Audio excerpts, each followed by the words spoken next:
Hello students, welcome to Venutai Savan College Karan Vocational Course Standard 12th Subject General Foundation Course. मित्रांनो, आज आपण प्रकल्पाची निवड करत असताना उद्योजकाने कोणकोणत्या घटकांचा किंवा गोष्टींचा विचार करणे आवश्यक असते हे अभ्यासणार आहोत. प्रकल्पाची निवड यालाच काय म्हणतात तर सिलेक्शन ऑफ प्रोजेक्ट म्हणजे प्रकल्प निवड प्रक्रियेत उद्योजकाला सुचलेली कल्पना किंवा वस्तू निर्मितीच्या माध्यमातून अस्तित्वात आणण्यासाठी त्याचा प्रयत्न चालू असतो.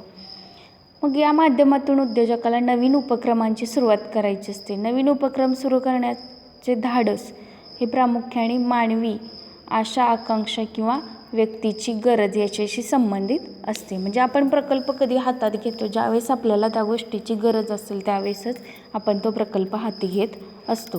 म्हणजे मानव हा घटक काय करतो, त्याला गरज असेल तरच तसा प्रकल्प तयार करत असतो. त्याचबरोबर बघा, उद्योजकता विकास प्रक्रियेमध्ये विविध प्रकल्पांचा आणि वस्तूंचा शोध घेणे, त्यापैकी योग्य प्रकल्पाची व वस्तूची निवड करणे हा सगळ्यात महत्त्वाचा असा निर्णय असतो. जर आपला एकदा निर्णय चुकला तर आपला पूर्ण प्रकल्प यशस्वी होऊ शकेल सांगता येत नाही. त्याचबरोबर बघा, या निर्णयाचा परिणाम कशावरती होत असतो तर समोरच्या काळामध्ये एखादी परिस्थिती आपल्या समोर आली तर त्याच्यावरती त्या निर्णयाचा परिणाम होत असतो. तेव्हा प्रकल्प निवडत असताना त्याच्यातील तांत्रिक बाबी, भांडवल असेल, कच्चा माल, मनुष्यबळ, बाजारपेठा यांचासुद्धा विचार करण्याची आवश्यकता असते. आणि या योजनेला मूर्त रूप देण्यासाठी आवश्यक असणारी साधने, ज्ञान, अनुभव असेल, तंत्रज्ञान असेल, भांडवल असेल किंवा व्यक्तीची स्वतःची जी काही क्षमता आहे त्याच्यामध्ये काय करावं लागतं, एक प्रकारे नियोजन करावे लागते आणि त्याच्यानुसार तुम्हाला आराखडा तयार करावा लागतो आणि त्या आराखड्यानुसार आपण अंमलबजावणी करतो म्हणजे प्रकल्प पूर्ण करतो. तर आता आपण पाहूया की प्रकल्पाची निवड करताना उद्योजकाने कोणत्या घटकांचा विचार करणे आवश्यक असते. त्याच्यामध्ये त्यांनी पहिला घटक सांगितलेला आहे तो म्हणजे असा आहे की जास्तीत जास्त नफा देणारा प्रकल्प. म्हणजे प्रकल्पाची निवड करत असताना कोणत्या घटकाचा विचार करायचा आहे आपल्याला, पहिल्यांदा जास्तीत जास्त नफा कसा मिळेल या गोष्टीचा विचार करावयाचा आहे. त्याचबरोबर त्याच्यासाठी कशाची आवश्यकता आहे की औद्योगिक अभ्यास असा सखोल केला पाहिजे त्या व्यक्तीने. त्याचबरोबर प्रकल्पातून जर जास्त नफा मिळाला तर त्याचे मनोबल वाढणारे असते आणि त्याचबरोबर अधिकाधिक उद्योग वाढवण्यासाठी तो प्रवृत्त होत असतो. म्हणजे तुम्हाला एखाद्या कामातून फायदा होत असेल तर तुम्ही ते आवडीने काम करता किंवा भविष्यामध्ये परत तशा पद्धतीचे काम करण्याचा प्रयत्न करत असता आणि त्याच्यामध्ये तुम्ही विकास करता किंवा त्याच्यामध्ये प्रगती करत असता का तर तुम्हाला त्याच्यापासून काहीतरी फायदा झालेला असतो. दुसरा पॉईंट आहे तो म्हणजे बाजारपेठ व संभाव्य मागणी. आता उद्योजकाने एखाद्या प्रकल्पाची निवड करत असताना बाजारपेठेतील त्या वस्तूची मागणी आहे का बाजारपेठेत, त्याचबरोबर बाजारपेठेचा आकार कसा आहे, भौगोलिक विस्तार आहे का त्या बाजारपेठेला, त्याचबरोबर त्या बाजारपेठेमध्ये येणारे जे काही ग्राहक आहेत त्यांच्या अपेक्षा, त्यांची वैशिष्ट्ये, त्याचबरोबर त्या वस्तूला स्पर्धक कोण आहे, त्या वस्तूची किंमत किती ठेवायची आहे, त्याचबरोबर बाजारपेठेमध्ये चालू असणारे डावपेच असतील इत्यादी सर्व माहिती, त्याचबरोबर जाहिरात आणि आपल्या विक्रीमध्ये कशा पद्धतीने वाढ करता येईल या सर्व गोष्टींची माहिती जमा करावी लागते. तिसरा पॉईंट आहे तो म्हणजे उत्पादनाच्या घटकांची उपलब्धता. म्हणजे उत्पादन करत असताना त्या गोष्टीसाठी, त्या वस्तूसाठी तुम्हाला काहीतरी कच्च्या मालाची आवश्यकता असते किंवा ती वस्तू उत्पादन करण्यासाठी महत्त्वाचा घटक आहे तो म्हणजे भांडवल. त्याचबरोबर आधुनिक यंत्रसामग्री, तंत्रज्ञान असेल, त्याच्यासाठी आवश्यक असणारे कामगार असतील, या सर्व गोष्टींची उपलब्धता आपल्याला मुबलक झाली तरच उद्योजक काय करतो, ठरवलेल्या पद्धतीने वस्तूचं उत्पादन करू शकतो. अन्यथा त्याला उत्पादन करणे शक्य नाही किंवा पाहिजे तेवढ्या प्रमाणामध्ये उत्पादन करता येत नाही.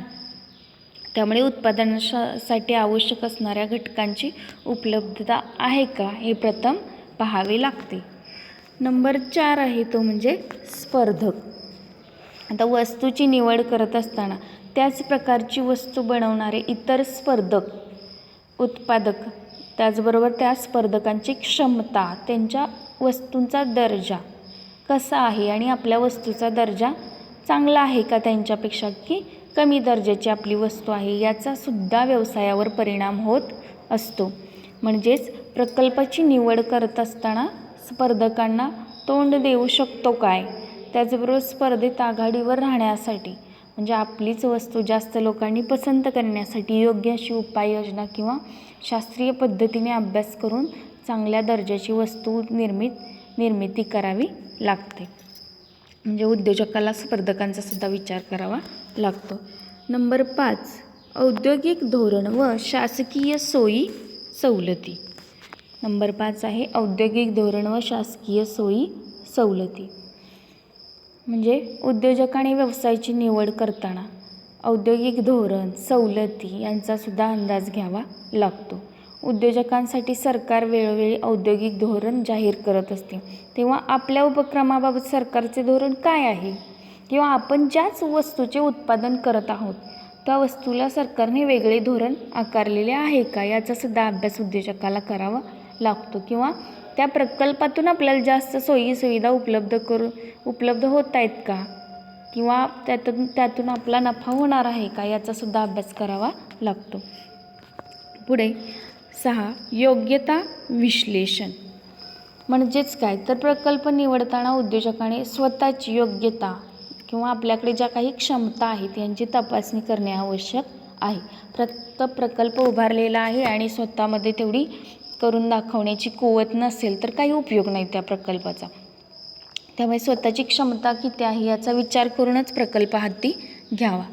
आणि आपल्याजवळील भांडवल किंवा बाहेरून उभारावयाचे भांडवल असेल, कर्जाच्या स्वरूपातील असेल, तर या सर्व गोष्टींचा अभ्यास व्यावसायिकाला करावा लागतो. त्याचबरोबर आजूबाजूचा जो काही परिसर, पर्यावरण आहे या घटकांचा सुद्धा अभ्यास करावा लागतो.